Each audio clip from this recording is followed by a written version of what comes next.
Jumpa lagi sobat, melanjutkan kisah Nogososro dan Sapu Inten untuk sobat semua. Selamat menikmati, salam sejahtera dan bahagia untuk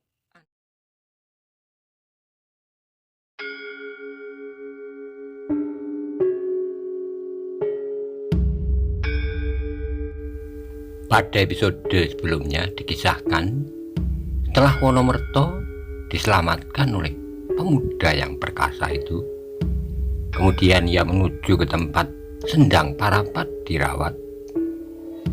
Lalu mereka mengajak Sendang Parapat kembali ke perkemahan Banyu Biru yang ada di Candi Gedong Songo. Bagaimana kisah selanjutnya? Simak bersama-sama.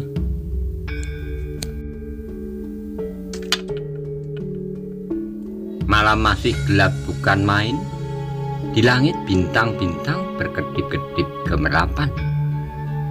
Angin pegunungan yang segar perlahan-lahan mengusap tubuh mereka yang sedang menempuh perjalanan. Alangkah dinginnya, tapi udara yang segar itu telah menyegarkan tubuh Sendang Parapat. Di sana sini terdengar ayam jantan berkokok untuk yang terakhir kalinya. Hampir pagi, desis Wonomerto. Fajar telah membayang di timur, sahut Sendang Parapat. Kemudian mereka diam, masing-masing terbenam ke alam yang lampau. Semasa Banyu Biru mengalami masa yang aman damai. Semasa mereka menikmati hidup yang tentram sebelum orang-orang dari golongan hitam mulai mengganggu daerah ini, disusul oleh nafsu berkuasa dari adik Ki Ageng Gajah Suro sendiri. Dua bencana yang sama-sama menjadikan Banyu Biru porak-poranda. Dikenangnya masa-masa yang lampau sekali dua kali dalam perayaan-perayaan bersih desa. Ia selalu muncul dalam malam-malam yang mengesankan sebagai seorang penari yang baik bersama dengan adiknya. Ia selalu mendapat perhatian dari kawan-kawannya apabila ia menari topeng dalam lakon Panji, yang kadang-kadang pertunjukan itu sampai menjelang pagi. Ia kemudian menjadi bangga kalau pertunjukan selesai. Tanpa melepaskan pakaian partnernya, ia berjalan menyusur jalan-jalan kota, pulang ke rumahnya. Ia menjadi semakin bangga kalau gadis-gadis yang berdiri di tepi jalan saling berbisik, "Itulah Sendang Parapat, penari terbaik dari anak-anak muda di Banyu Biru." Fajar kali ini pun ia menyusuri jalan kota, tetapi untuk menjauhinya, tak seorang pun kali ini yang berbisik-bisik, "Itulah Sendang Parapat, penari terbaik dari anak-anak muda di Banyu Biru." Namun meskipun demikian, kali ini pun ia bangga.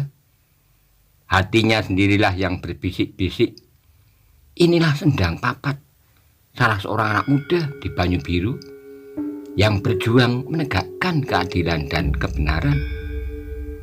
Tetapi yang terdengar di fajar yang dingin itu hanyalah angin yang berdesir. Warna semburat merah mulai tersirat dari balik punggung-punggung pegunungan. Dan rombongan itu pun menjadi semakin jauh dari pusat kota, menuju ke perkemahan yang sudah dekat berada di hadapan mereka. Sebab sebelum mereka berangkat, mereka sudah mengetahui bahwa Laskar Banyu Biru itu pun akan merangkak maju mendekati kota. Ketika mereka telah melampaui batas, legalah hati mereka, sebab kemungkinan untuk menemui bahaya menjadi semakin berkurang. Mereka pasti bahwa Laskar Lembu Suro tak akan mengejar mereka, sebab mereka pun pasti ragu pula apakah orang-orang Banyu Biru itu tidak membawa banyak kawan. Ketika matahari kemudian menjenguk dari atas perbukitan dan melemparkan sinarnya yang pertama, Wonomerto dan kawan-kawannya telah jauh dari setiap bahaya yang mengancam. Mereka dapat berjalan dengan tenang menuju ke perkemahan di sana menunggu Maeso Jenar dan Aryo Saloko. Tapi semakin dekat mereka dengan perkemahan, semakin gelisahlah mereka apakah yang akan dikatakan oleh Maiso Jenar tentang mereka, tentang rombongan kecil yang ditugaskan untuk meyakinkan rakyat Banyu Biru tentang kebenaran perjuangan Aryo Saloko. Rombongan kecil itu mendapat tugas untuk memperbanyak kawan, bukan lawan. Sedang yang terjadi adalah sebuah keributan dan bencana, meskipun itu adalah di luar kehendak mereka. Namun di samping perasaan gelisah, mereka tidak lupa mengucap syukur dalam hati mereka bahwa mereka telah terlepas dari bahaya maut yang hampir saja menjebak mereka. Mengucap syukur pada Tuhan yang Maha Pengasih, yang masih memberi kesempatan kepada mereka untuk menikmati kecerahan sinar matahari. Ketika matahari sepenggalah tampaklah di hadapan mereka, di dalam sebuah lembah yang berdinding curam, rumah-rumah kacang daun ilalang. Itulah perkemahan anak-anak Banyu Biru. Mereka memilih tempat itu untuk menghindari penyerbuan yang tiba-tiba. Sebab di lembah itu mereka hanya dapat dicapai lewat mulut yang menghadap kedua arah. Sehingga dengan demikian mereka seolah-olah berada di dalam sebuah benteng yang kuat. Demikianlah kedatangan Wonomerto mengejutkan anak-anak Banyu Biru. Mereka menyangka bahwa Wonomerto akan tinggal di dalam kota beberapa hari lamanya. Tiba-tiba, baru semalam mereka meninggalkan induk pasukan. Kini mereka telah datang kembali, apalagi ketika mereka melihat salah seorang dari rombongan itu terluka. "Sendang Parapat terluka," teriak salah seorang. "Hei," sahut yang lain terkejut. "Apa katamu?" "Sendang Parapat terluka," teriak orang pertama. Teriakan itu kemudian berkumandang dan mengalir dari mulut ke mulut yang lain, maka gemparlah perkemahan itu. Seorang kemudian berlari menemui Maiso Jenar dan dengan napas yang memburu berkata tergesa-gesa, "Wonomerto telah kembali. Sendang Parapat terluka. Agaknya lukanya cukup berat." Maiso Jenar, Aryo Saloko, dan Kebo Kanigoro yang berada di perkemahan itu terkejut. Dengan gemetar, Aryo Saloko terloncat berdiri sambil bertanya, "Apa katamu? Sendang Parapat terluka?" Orang itu mengangguk. Aryo Saloko benar-benar terpengaruh oleh berita itu sehingga tiba-tiba saja ia telah meloncat menghambur menyongsong rombongan kecil itu, disusul oleh Maiso Jenar dan Kebo Kanigoro. Wajah mereka menunjukkan ketegangan yang gelisah. Dari kejauhan Aryo melihat rombongan kecil itu dikerumuni oleh laskarnya. Wonomerto telah turun dari kudanya. Demikian juga kawan-kawannya yang lain, kecuali Sendang Papat yang masih menjaga adiknya di atas punggung kuda. Ketika orang-orang yang mengerumuni Wonomerto melihat kedatangan Aryo Saloko, Maiso Jenar dan Kebo Kanigoro segera menyibaklah mereka. Saat kemudian disusul kedatangan Mantingan, Wirosobo, Roro Wilis, dan Endang Widuri. Aryo Saloko mandang Sendang Parapat yang pucat di atas punggung kudanya.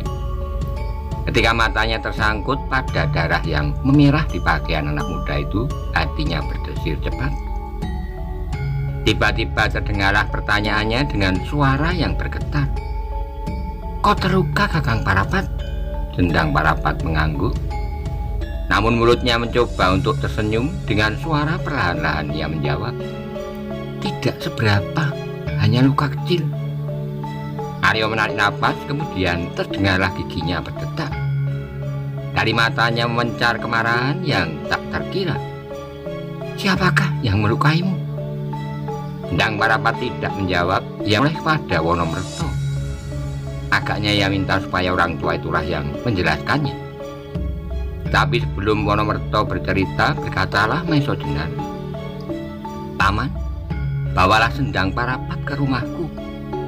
Biarlah lukanya mendapatkan perawatan. Sementara itu Paman dapat bercerita dengan tenang tentang apa yang telah terjadi atas Paman dan Sendang berdua." Wonomerto mengangguk, kemudian dibawanya Sendang Parapat ke kemah Maiso Jenar Kebukanigoro yang telah cukup lama tinggal di Padepokan Karangtumoritis agaknya telah prigel pula mengobati luka. Demikianlah ia mencoba membuka luka Sendang Parapat dan membersihkannya dengan air hangat. "Bagaimana Kakang?" tanya Maesa Jenar. Sedangkan Arya Saloka menjadi gelisah mundar-mandir di dalam ruangan itu. "Mudah-mudahan luka-luka ini segera sembuh," jawab Kebukanigoro, yang kemudian mengobati luka-luka dengan ramuan dedaunan dan akar-akaran yang memang sudah disediakan. Ketika Sendang Parapat telah dibaringkan, maka mulailah Maesa Jenar bertanya kepada Wonomerto, apakah yang telah terjadi dengan rombongan kecil itu? Dengan hati-hati Wonomerto menceritakan semua yang telah dialami sejak ia menginjakkan kakinya di kota sampai ia meninggalkan kota itu, tanpa menyembunyikan atau menambahnya sama sekali. Diceritakan pula bagaimana Sendang Parapat seolah-olah menjadi gila ketika ia mengira adiknya telah mati, sehingga bagaimana mungkin seorang penari sampai hati membakar seperangkat gamelan. Maesa Jenar mendengarkan setiap kata-kata Wonomerto dengan seksama. Demikian juga Arya Saloka dan Kebukanigoro. Bahkan pada wajah Arya Saloka kemudian tergores luka di hatinya, sehingga keringat dingin membasahi dahi serta punggungnya. Ia merasa bahwa Wonomerto telah berusaha sedapat-dapatnya untuk menghindari bentrokan yang mungkin terjadi. Namun agaknya orang-orang yang menentangnya itu benar-benar telah kehilangan jantungnya. Sedangkan Wonomerto kemudian menjadi gelisah kembali. Bagaimanakah penilaian Maesa Jenar pada hasil pekerjaannya? Ketika Wonomerto telah berhenti bercerita, terdengarlah Maesa Jenar menarik napas dalam-dalam. Ruangan itu kemudian menjadi sepi senyap. Semuanya menunggu apakah yang akan dikatakan oleh Maesa Jenar. "Paman," terdengarlah Maesa Jenar berkata perlahan-lahan, "kalau demikian, maka peristiwa itu dapat berakibat buruk. Hari ini orang-orang Pamingit pasti akan mengadakan tindakan-tindakan yang dapat melukai hati rakyat Banyu Biru sebagai pembalasan dendam." Semua terdiam. Wonomerto sendiri menyadari hal itu. Karena itu ia berusaha sedapat-dapatnya menghindarkan diri dari setiap bentrokan yang terjadi. Tetapi ia tidak berhasil. Kemudian terdengar Maesa Jenar meneruskan, "Tetapi bukanlah salah paman." Wonomerto menarik napas. Syukurlah kalau Maesa Jenar mengetahui kesulitan yang dihadapinya pada waktu itu. Dalam pada itu Maesa Jenar menyambung kata-katanya pula. "Tetapi siapakah yang telah berusaha untuk menyelamatkan paman dari tangan orang-orang Pamingit?" Wonomerto menggeleng lemah. "Aku tidak dapat mengetahuinya, Nggir." "Aneh," Maesa Jenar bergumam. "Tetapi keempat kawan-kawannya dapat dikenal oleh Kiprono," sahut Sendang Parapat. "Mereka adalah putra-putra dan kemenakan Ki Lemah Telasih yang juga disebut Ki Banyu Biru. Tetapi yang seorang itu tak diketahuinya." "Bagaimana dengan tanda-tanda yang dimilikinya?" tanya Maesa Jenar pula. Kemudian Wonomerto mencoba untuk menggambarkan tokoh anak muda yang aneh itu. Tiba-tiba Widuri tertawa, dan suara tertawanya telah mengejutkan semua orang yang berada dalam ruangan itu. Ketika ia sadar bahwa seluruh perhatian tertumpah kepadanya, ia menunduk malu. "Kenapa kau tertawa?" tanya ayahnya. "Anak muda yang aneh itu," jawabnya. "Kenapa dia?" desak ayahnya. "Bukankah anak muda itu Kakang Karangtunggal?" sahut Widuri.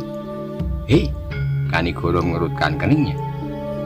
Akhirnya ia berkata, "Kau benar, anak itu pasti Karangtunggal." Maesa Jenar akhirnya mengangguk-anggukkan kepalanya pula. Ia pun sependapat bahwa anak muda itu tidak lain adalah Putut Karangtunggal. yang nama sebenarnya adalah Mas Karebet atau mendapat sebutan lain Joko Tingkir. Siapakah dia? Wonomerto ingin tahu. Kemenakanku, jawab Kebu Kanigoro. Nakalnya memang bukan main. Wonomerto menarik alisnya yang sudah keputih-putihan. Sejak semula ia telah mengagumi Kebu Kanigoro seperti ia mengagumi Maiso Jenar. Jadi kalau kemenakannya dapat melakukan hal yang sedemikian dahsyatnya, agaknya sudah pada tempatnya.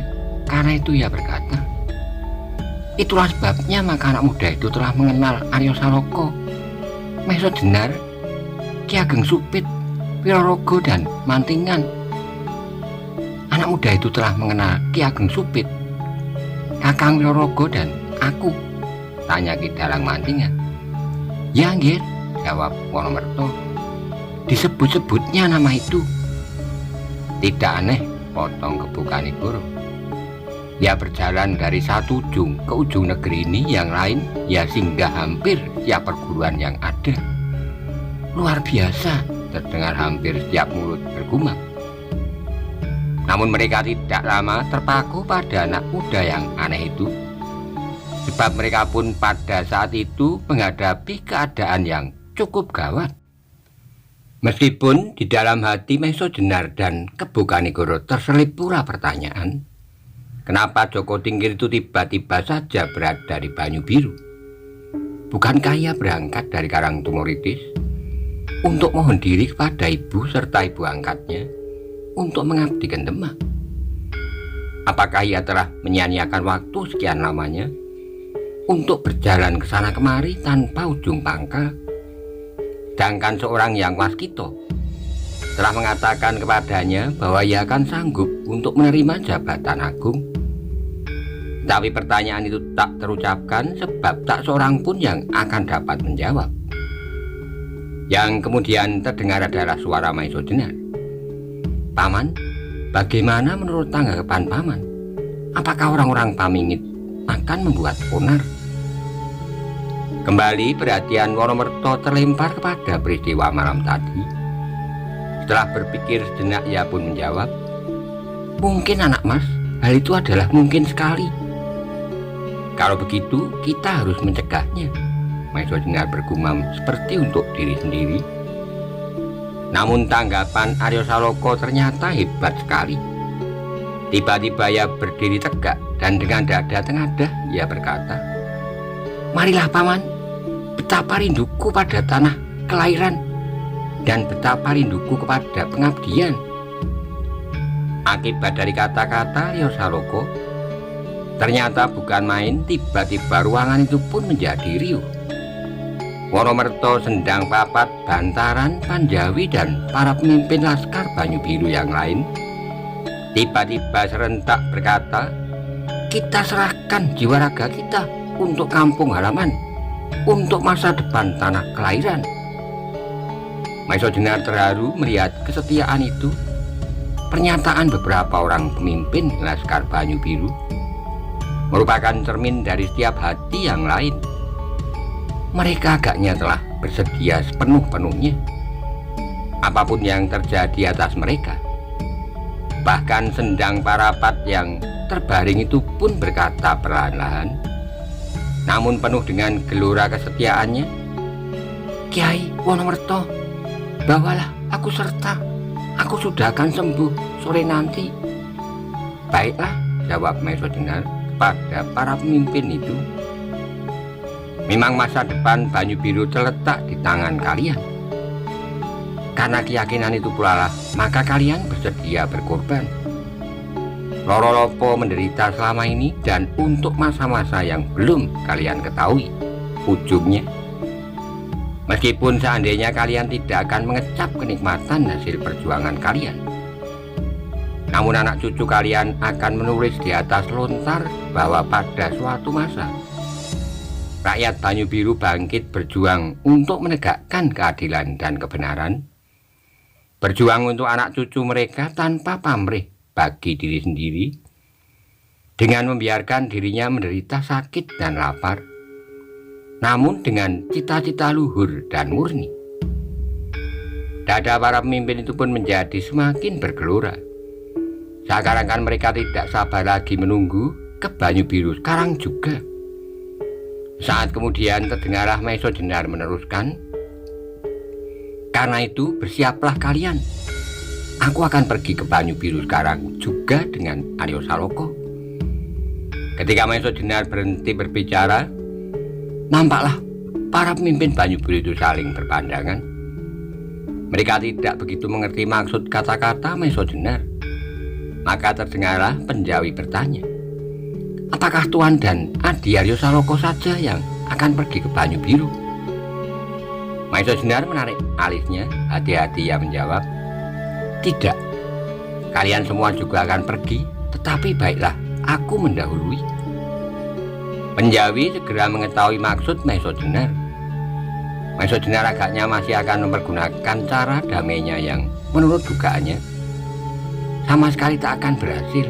Karena itu terdengar dia menyaut, "Tuan dan Adi Saloka di belakang Tuan berdua adalah kami sekalian, seluruh laskar Banyu Biru." Maesa Jenar sekali lagi menarik alisnya dengan ragu-ragu ia memandang Kebu Kanigoro. Seolah-olah minta pertimbangan. Kebu Kanigoro pun mengetahui betapa sulitnya mengendalikan perasaan sekian banyak orang yang sedang marah. Tetapi sama sekali kurang bijaksana kalau ia turut campur dalam pembicaraan itu. Sebab laskar Banyu Biru lebih banyak mengenal Maesa Jenar daripada dirinya. Dengan demikian penjawi hanya dapat mengangguk-anggukkan kepalanya dan mencoba mengetahui perasaan Arya Saloka. Kalau saja Arya Saloka dapat ditenangkan, maka ada harapan untuk menenangkan seluruh laskar Banyu Biru. Tapi ketika terpandang wajah anak muda itu, baik Maesa Jenar maupun Kebu Kanigoro hanya dapat menekan dada mereka. Sebab dari mata anak itu mancar api kemarahan yang menyala-nyala, sehingga dalam mata itu seolah-olah membayang cahaya api yang bergelora. Apalagi ketika kemudian terdengar anak muda itu berkata, "Paman, matahari masih belum tinggi di puncak langit. Kalau Paman memerintahkan sekarang juga, kita akan berangkat." Maesa Jenar mengangguk-angguk, namun ia dalam hatinya berkecamuk, kecemasan yang gemuruh. Kalau ia menuruti perasaan marah yang meluap-luap dari pemimpin laskar Banyu Biru itu, maka akibatnya adalah di luar kemauannya. Yang terjadi kemudian adalah pertempuran yang mengerikan antara sesama keluarga, antara orang-orang Banyu Biru melawan orang-orang Pamingit, yang pasti akan dibantu oleh sebagian kecil orang-orang Banyu Biru juga. Banyu Biru dan Pamingit adalah ibarat daun sirih. Wajah dan punggungnya meskipun berbeda wujudnya, namun apabila digigit akan sama rasanya. Sebab keduanya adalah belahan dari tanah perdikan yang tunggal, tanah perdikan Pangrantunan.